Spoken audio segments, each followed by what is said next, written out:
የስሟ ትርጓሜ ንጹህ ምንጭ የሆነ ጥሩ ምንጭ አንድም ደግሞ ደግ ሴት ውብ ሴት የሚል ትርጉም እንዳለው መጽሐፍት ይነግሩናል ማለት ነው።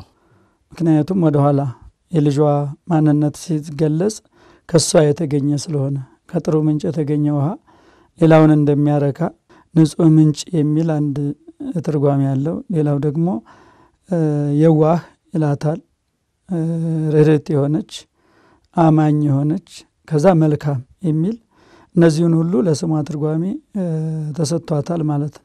እግዚአብሔር ለበጎ አገልግሎት የጠራት ብሩክት ሴት ናት። ደጋግናት አባቷ ክርስትናን በሚገባ አስተምረው አሳድገዋታል። አለወተ እግዚአብሔርን አምልኮተ እግዚአብሔርን ፈሪሃ እግዚአብሔርን ተምራ ያደገችና ለሁላችን ምሳሌ የምትሆን የክርስትና ሕይወትን በደንብ ያስተላለፈች ደግ እናት ናት። አስተዳደጓ ክርስቲያናዊ በሆነ ሕይወት ነው ያደገችው። እናት አባቷ በስርዓት በክርስቲያናዊ ሕግ በሕገ ወንጌል ያሳደጓት። ለቃሏም ለትዳር አጋሯም የታመነች በጣም የሚወዳት በጣም የምትወደው ትዳራቸው ያማረ ደጋጎች ነበሩና በትዳሯ እጅግ በጣም ታማኝ የነበረች ሴት ናት። የእግዚአብሔርን ቃል የነገሯችሁን ዋኖቻችሁን አስቡም የኑሯቸውን ፍሬ እየተመለከታችሁ በእምነት ምሰሏቸው እንደተባለ በሕይወቱ ጣውረዷ ያበረከተቻቸውን በጎ ምግባራት አንስተን እንመስላት ዘንድ በዛሬው ዋኖቻችን መርሃ ግብር ቅድስት ሌኒን የተመለከተ መሰናዶና ቀርብላችኋለን። ቅድስት ሌኒ በቤተ ክርስቲያናችን ከሚከበሩ ታላላቅ ቅዱሳት አንስት አንዷ ናት። ቤተ ክርስቲያን ጽላት ቀርጻ ስንክሳር ላይ ስሟን አስቀምጣ በዓል ሰየማ ከምታከብራቸው ቅዱሳት አንስት አንዷ ናት። ቅድስት ሌኒ በቤተ ክርስቲያን ከምታወቅባቸው ዋናው መታወቂያዋ የጌታችን የኢየሱስ ክርስቶስን ቅዱስ መስቀሉን ኢየሩሳሌም ድረስ ሄዳ በማውጣት ለዓለም ሁሉ ታላቅ ምስራችን ያበሰረች በመሆኗ ትታወቃለች። የተወለደችው ቅድስት ሌኒ ሶሪያ አካባቢ ነው። ነገዷም ከእስራኤል ከዝርዋን ነገደ እስራኤል አካባቢ እንደሆነ ይታወቃል ወይም ይነገራል። የቅድስና ሕይወትን እንማርባት ዘንድ አርአያ ከሆኑን ዋኖቻችን ውስጥ የምትመደበው ቅድስት ሌኒ አስተዳደጓን እንመልከት። ቅድስት ሌኒ ከራሷ አልፋ ለሌሎች ምሳሌ የምትሆን የክርስቲያን ዘር ወይም ደግሞ በስርዓት ያደገች ስርዓተ ቤተ ክርስቲያን አለወተ እግዚአብሔርን አምልኮተ እግዚአብሔርን ፈሪሃ እግዚአብሔርን ተምራ ያደገችና ለሁላችን ምሳሌ የምትሆን የክርስትና ሕይወትን በደንብ ያስተላለፈች ደግ እናት ናት። አስተዳደጓ ክርስቲያናዊ በሆነ ሕይወት ነው ያደገችው። እናት አባቷ በስርዓት በክርስቲያናዊ ሕግ በሕገ ወንጌል ያሳደጓት እና ለአቅመ ሔዋን ስትደርስ ጋብቻ እንድትፈጽም አድርገው ተርቢኖስ ለሚባል ነጋዴ አጋብተዋት ትኖር ነበር። በትዳሯ እጅግ በጣም ታማኝ የነበረች ሴት ናት። ሌኒ በትዳር ዓለም ስትኖር ከባሏ ውጪ ሌላ ሐሳብ የላትም ነበር። ትዳሯን አክባሪ ቤቷን አክባሪ የነበረች ሴት ናት።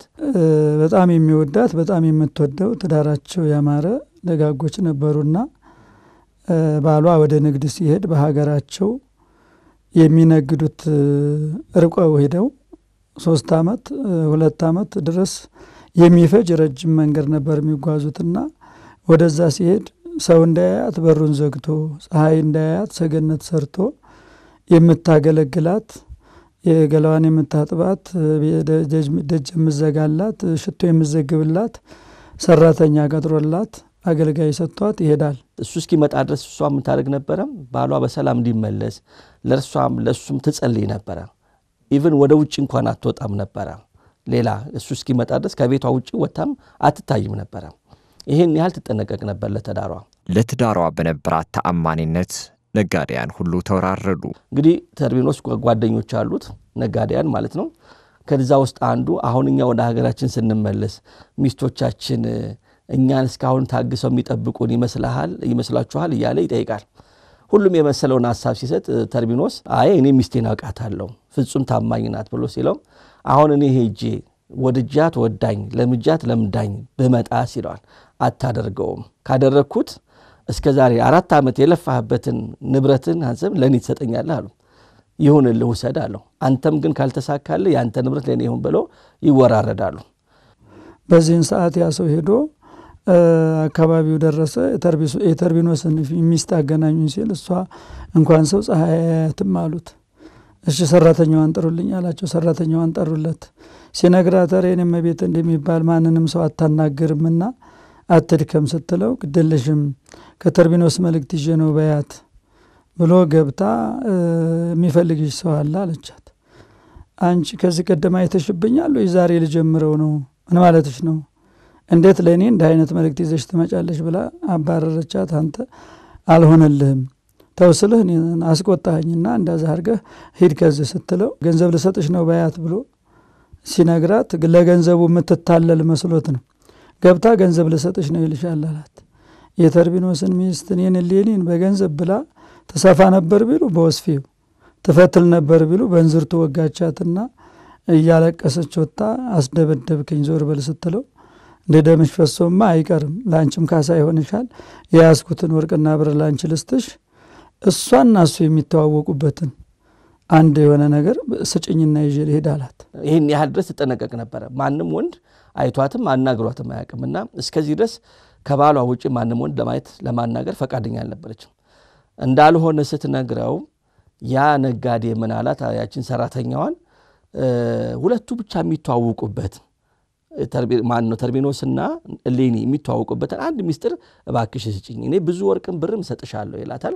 በኋላ ተንኮል ታስበና ምን ትለዋለች?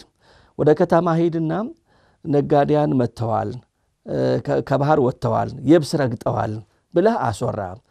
እሷ ባሏን ለመቀበል ገላዋን ትታጠባለች። ያን ጊዜ ማድረገውን አድርጋለሁ ብላ ታስብና ይሄንን ሲያስወራ ነጋዴያን መጡ ከባህር ወጡ የብስ ረገጡ እያለ ሲያስወራ ትሰማለች። እሌኒ እንግዲህ ባሌ መጣ ብላ ደስ ብሏት ተጣጥባ ልጠብቀው ደስ በሚል ሁኔታ ልጠብቀው ገላዋን ስትታጠብ አንገቷ ላይ የምታደርገው ሀብል ነበራት። የእንቁ ሀብል ነበራትና አንገቷ ላይ አንድም እንደ ጎሽ ጸጉር ደረቷ ላይ ነበር እዛ ላይ ያስርላት ነበር ይላል። የተለየ የሷና የሱ ስም የተጻፈበት ልዩ ምልክት ያለው ያን የእንቁ ሀብል አስቀምጣ ሄዳ ስትታጠብ እሷ ደበቀችው። ስትመለስ አላስታወሰችው መረሳችው። ያን ወስዳ ሰጠችው። ከዛ እየሮጠ ከወደብ ሄዶ ይሄው አንተ ትፎክራለህ እንጂ ሚስት ወድጃት ወዳኝ ለምጃት ለምዳኝ መጣኋለሁ በፍጹም አታረገውም አለው። ይሄን ከየት አገኘሁት? ይኸውልህ ባትወደኝ ይሄን የሰጠችኝ ብሎ በሐሰት ሲሰጠው ተበሳጨ። ለመርመር አላለም። እለቱን ያንኑ ቃል የገባውን ሙሉ ወረቱን ሙሉ ንብረቱን አስረክቦ መጥቶ ድሮ ሲመጣ ተንሰፍስፎ ሰላም ይላት የነበረ ባለቤቱን ችላ ብሏት ዝም ብሏት ቁጭ አለ። ምን ነው ጓደኞቼ ከቤታቸው ገብተው ከቤተሰባቸው እየተጫወቱ ከሚስቶቻቸው ጋር እየተነጋገሩ አንተ ዝም አልክ ስትለው እነሱ ከነወረታቸው ገብተው ነው ከነ ንብረታቸው መጥተው ነው። አንተ ስትለው የኔን ውሃ በላብኝ ማዕበል ወሰደው አላት። ያው እንደዛው የሚቆጠር ነውና ማዕበል ወሰደብኝ አላት። ታዲያ ምን ችግር አለው? እግዚአብሔር ውሃ በእግዚአብሔር ነሳ ነው። ያየነውን ቢወስድብን ያላየነውን እግዚአብሔር ይሰጥን የለም አለችው። ያው ቅድም እንዳልኩ በስርዓት ያደገች ክርስቲያን ናትና የተማረች ናትና እንዲህ ብላ ስለነገረችው በዚያውስ ላይ ካንተ 50-60 ዘመድ አይጠፋም ከኔም 50-60 አይጠፋም ተበድረን እንደ ድሮ ነግደህ እንኖራለን ለምን ታዝናለህ ስትለው ተናዶ ነበርና አንቺ ሁሉ ይወድሻል እኔ ግን ባበደርኩበት ሀገር ተበድሬ ባለመንኩበት በሰጠሁበት ሀገር ተቀብዬ ለምኛ አልኖርም ወደ ሌላ ሀገር ልሄድ ነው አላት። ያ እንግዲህ በነገር ሲወጋት ነው። አንቺ ሁሉ ይወድሻል ማለት ያ ሰው አንቺ ጋር መጥቶ ያንን የሰጠሽው አንቺ ነሽ ለማለት ተፈልጎ ነው። አሽሙር ወይም ሽሙጥ የሚባለው ቃል ማለት ነው። እና እንደዛ ብሎ በነገር ይወጋታል።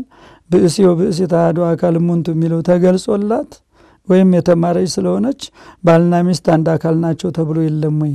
አንተ ስትሄድ እኔ እቀራለሁ አብሬ ልሄድ ስትለው ይሻላት በቅናት ተነሳስቷልና ሌላውም ጥበበ እግዚአብሔር ስላለበት ሄዳም የምትወልደው ጻድቅ ንጉሥ ስለሆነ እግዚአብሔር ወደዛ ሊወስዳት ፈልጓልና ግብረኪ ለይቱልኪ አላት። ሰርተሽው ከሆነ በዛው ተሰጥሚያለሽ፣ አልሰራሽው ከሆነ እግዚአብሔር ከዚያ ያውጣሽ፣ ስራሽ ያውጣሽ እንደምንለው ማለት ነው።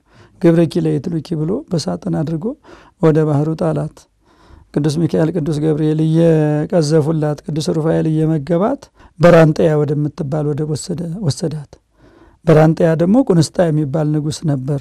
ነገስታት በባህር ዳር ሆነው መዝናናት ልማዳቸው ነውና ሲዝናና ሳጥኑ ሲመጣ አየው። የነጋዳያን ወርቅ ይሆናል ተቀበሉት ሄዶ አምጡት ብሎ አምጥቶ ሲያስከፍተው እንደ ፀሐይ የምታበራ ብላቴና መልካም ሴት ናት። ከመደንገጡ የተነሳ አንቺ የክርስቲያን እመቤት የሚሉሽ ማርያም ነሽ አላት። ያለዋቂ አነጋገር እሱ አረማዊ ነው፣ ግን መልከ መልካም እናት እንዳለችው የኢየሱስ ክርስቶስ ያውቅ ነበርና ወይም የሰማውን በቀጥታ ያን ሲናገር እኔስ ዘመን የጣለኝ ጊዜ የጎደለብኝ ስደተኛ ነኝ እንጂ እሷን አይደለሁም፣ የእግሯን መጣቢ አልሆንም እና በእንደዛ አይነት የወጣሁ ነኝ አለችው። ይዟት ወደ ቤተ መንግስቱ ሄደ። ያ የለመነችው ስትማጸነው ስትለምን የነበረችው ስታመሰግን የነበረችው አምላኳ በችግሯ በመከራዋ ጊዜ አልጣላትም። እንግዲህ እግዚአብሔር ለበለጠ ክብር አዘጋጃት ማለት ነው። መገፋት ጥሩነቱ ይሄ ነው። ከፍታን ይጨምራል እንጂ አያዋርድም። እና እሌኒ በመገፋቷ ምክንያት የንጉስ ሚስት ለመሆን አበቃት። አንዳንዴ ቅዱስ ጳውሎስ ሮሜ 8 ላይ እንደምናቀው እግዚአብሔርን ለሚወዱ እንደ ሐሳቡም ለተጠሩ ነገር ሁሉ ለበጎ እንዲደረግ ይህን እናውቃለን ይላል። ስለዚህ የእሌኒ መጣል የእሌኒ መገፋት ለበጎ ነበረ። ምንም እንኳን ዘመኑ ለክርስቲያኖች መከራ የበዛበት ቢሆንም አብያተ ጣዖታትን አጥፍቶ ቤተ ክርስቲያንን ያሳነጸ ክርስቲያኖች ሁሉ ይደርስባቸው ከነበረ ጭቆና ነፃ ያወጣ በጉባኤ ኒቄያ ሊቃውንተ ቤተ ክርስቲያንን ሰብስቦ ሃይማኖትን ያጸና ልጇን ያሳደገችበት ጥበብም አይዘነጋም። ልጅ ያሳደገችበት መንገድ በጣም የሚገርም ነው። እሷ የነበረችበት ዘመን እንደሚታወቀው ዘመነ ሰማዕታት ነው። በሮም የነገሱ ነገስታት ክርስቲያኖችን እጅግ የሚያሰቃዩበት ጊዜ ነው። እነ መክሲሚያኖስ፣ እነ ድምጥያኖስ፣ እነ ቬስፓሲያን የሚባሉ እነ ዲዮቅልጥያኖስን የመሰሉ ጨካኝ የሮማ ነገስታት ክርስቲያኖች የሚያሰቃዩበት ነው። እና እሷም ይሄ ስሜቱ ከባድ ነበረ። በዛ ውስጥ ያለፈ ስለሆነች ክርስቲያኖች እንደ ሰው አይቆጠሩም፣ ይገደላሉ፣ ይገፋሉ፣ ይጨቆናሉ። ይሄን እያየች ነው የኖረችው። ልጇን ቆስጠንጢኖስን ስታሳድገው በክርስቲያናዊ ስርዓት ነው ያሳደገችው፣ በክርስቲያን ሕግ ነው። ልክ ሙሴ እናቱ ዕብራዊ እንደሆነ ወገኖቹ መከራ ውስጥ እንዳሉ በልቡ እየሳለችበት እንዳሳደገችው እሌኒም ቆስጠንጢኖስን ክርስቲያናዊ በሆነ መንገድ አሳደገችው። ከልጅነቱ ጀምሮ የክርስቲያኖች ፍቅር እንዲያድርበት አድርገዋለች። ይሄ አስተዳደገው በኋላ ትልቅ ጥቅም ሰጥቷል። ቆስጠንጢኖስ እንደሚታወቀው በቤተክርስቲያናችን ለክርስቲያኖች እረፍት የሰጠ ንጉስ ነው። መከራውን ያበረደ ንጉስ ነው። እንደምናውቀው አብያተ ጣዖታት ይዘጉ፣ አብያተ ክርስቲያናት ይከፈቱ ብሎ ያወጀ ለቤተክርስቲያን ነፃነትን የሰጠ ታላቅ ንጉስ ነው እና በሷ ምክንያት ቆስጠንጢኖስም ክርስቲያን ሆኖ ለክርስቲያኖች እረፍትን አግኝተዋል። እና እሷ ባታሳደገው ኖሮ እንዲያርጋም መከራው ይቀጥል ነበር። አሁን ያለው ክርስትና ራሱ ላይኖር ይችል ነበር። ያ መከራ ይቀጥል ነበር ማለት ነው። ከቆስጠንጢኖስ በኋላ እኮ የቤተክርስቲያን መከራው አብቅቷል የሚባለው በሮማ የመጨረሻው ንጉስ ያው ቆስጠንጢኖስ አይደለ? ሰላምን የሰጠ ለቤተክርስቲያን አዋጅ ያወጀላት መብቷን ያስከበረ ማለት ባጭሩ። ስለዚህ ይሄ የማን ውጤት ነው ካልን የንግስት እሌኒ ያስተዳደጓ ውጤት ነው። ክርስቲያናዊ በሆነ መንገድ አሳድገዋለች። እሁድ ሰንበት እንዲሆን እኮ ያወጀው አሁን ሰንበት እሁድ እንደሆነ ሁሉም ያምናል ይቀበላል አይደል? በአውሮፓም በአፍሪካም ሰንበት እሁድ ነው። እና ይሄን ያወጀው እኮ ማን ነው? ቆስጠንጢኖስ ነው። የሱን ታሪክ ስናጠና ደግሞ ዋናዋ ሚናውን የተጫወተችው ንግስት እሌኒ ናት። ስለዚህ በልጅ አስተዳደግ ላይም ትልቅ ድርሻ የነበራት ታላቅ ሴት ናት። የመስቀሉ ነገር ሲነሳ የማትረሳዋ ቅድስት እሌኒ ቅዱስ መስቀሉን ከተቀበረበት ለማውጣት የነበራት ትጋት ስለተስላለች መጀመሪያውኑ ልጅን ክርስቲያን ስታደርግልኝ መስቀልህን እፈልጋለሁ ብላ ለክርስቶስ ተስላ ነበርና በዚያ መሰረት አባቱ በሞተ ጊዜ እሱን አነገሰው። እሱ በነገሰ ጊዜ ስለቷን ነገረችው። ሶል ጴጥሮስ የሚባል ጳጳስ አስመጥታ አስጠመቀችው። ወደዛው ወስዳ ይላል። እሱን ካስጠመቀች በኋላ ስለቴን ልፈጽም ነው አለችው። ምንድነው አላት? ኢየሩሳሌም ወርጄ መስቀሉን መፈለግ አለብኝ ብላ ኢየሩሳሌም ድረስ ሄዳ ቀላል አይደለም እንግዲህ ብዙ ፈልጋ ብዙ ደክማ በጸሎት እግዚአብሔር እንዲገልጥላት መጨረሻ ላይ ያው በኪራኮስ አማካኝነት ደመራ አስደምራ በዕጣኑ ጢስ አማካኝነት የጌታን መስቀል አውጥታ ለዓለም ያበሰረች ታላቅ እናት ናት። ዛሬ የመስቀሉን ክብር የመስቀሉ ኃይል የታወቀው እሷ ካወጣችው በኋላ ነው። ኢትዮጵያ ምድለኛ ሆና በጣም የሚገርመው ኢትዮጵያ ምድለኛ ሆና የዛ መስቀል በረከት ተካፋይ ናት። አዎ እሌኒ ባታወጣው ኖሮ እኛም እኮ መስቀሉ አለን ብለን መናገር አንችልም ነበር። እና እዚህ ጋር አንድ ነገር እናያለን።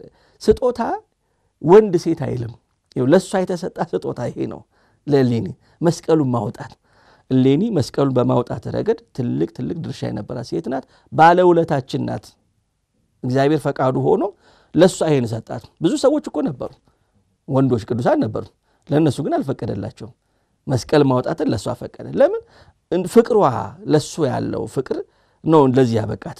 ቅድስት እሌኒ የሕይወቷን ምዕራፍ በመንፈስ ጀምራ በሥጋ አልጨረሰችም። ይልቁንም እሌኒ መጨረሻዋ እንዴት ሆነ ነው? ይህን ሁሉ ድካም የደከመች ናት፣ ያገለገለች ናት። እንዴት ነው ያረፈችው? እስከ መጨረሻው በዚህ አገልግሎት ቀጠለች ወይስ መሃል ላይ ያቆመችው የሚለው ብዙ ምክንያቱም ክርስትና የሚጀምሩት ብቻ አይደለም የሚጨርሱትም ጭምር ነው። ብዙዎች በመንፈሳዊነት ይጀምሩትና በኋላ ግን ያው መንጠባጠ ይመጣል። በስሜት ይጀምራል፣ በኋላ ደግሞ ይቀነሳል። ያ አገልግሎቱ ይቀዘቅዛል።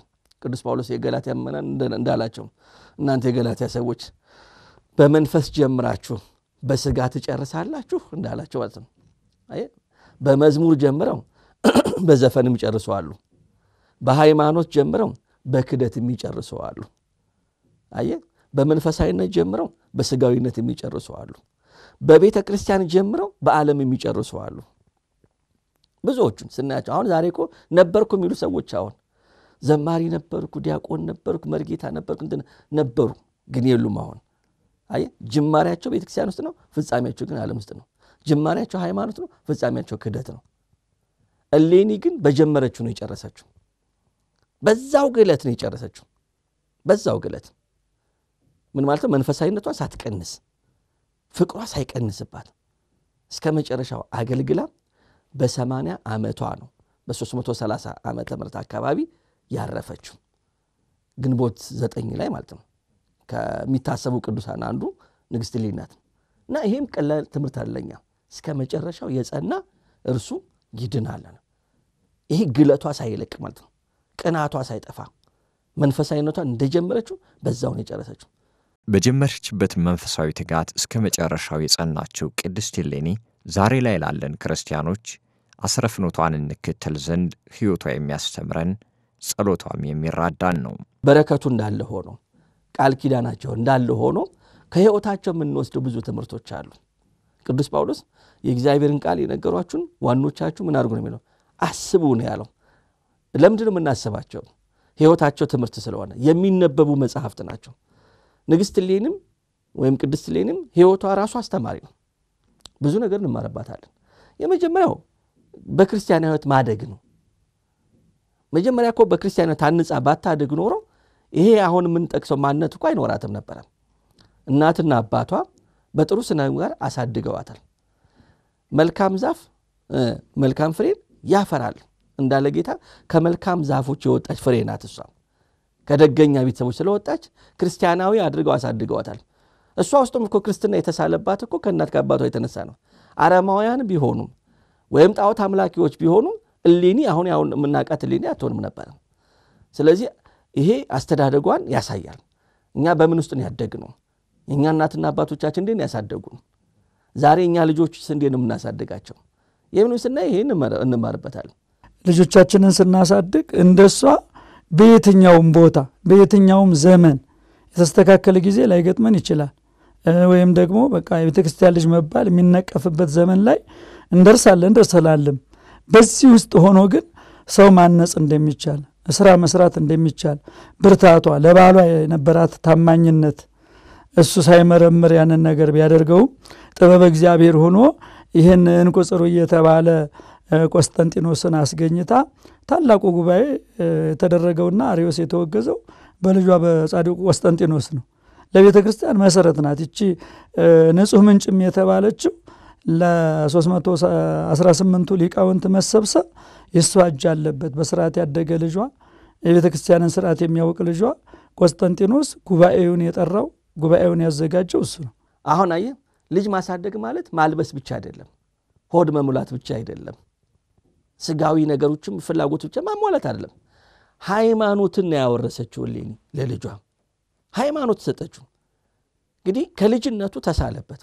በዛ ዘመን የነበረው እኮ ከባድ ዘመን ነው።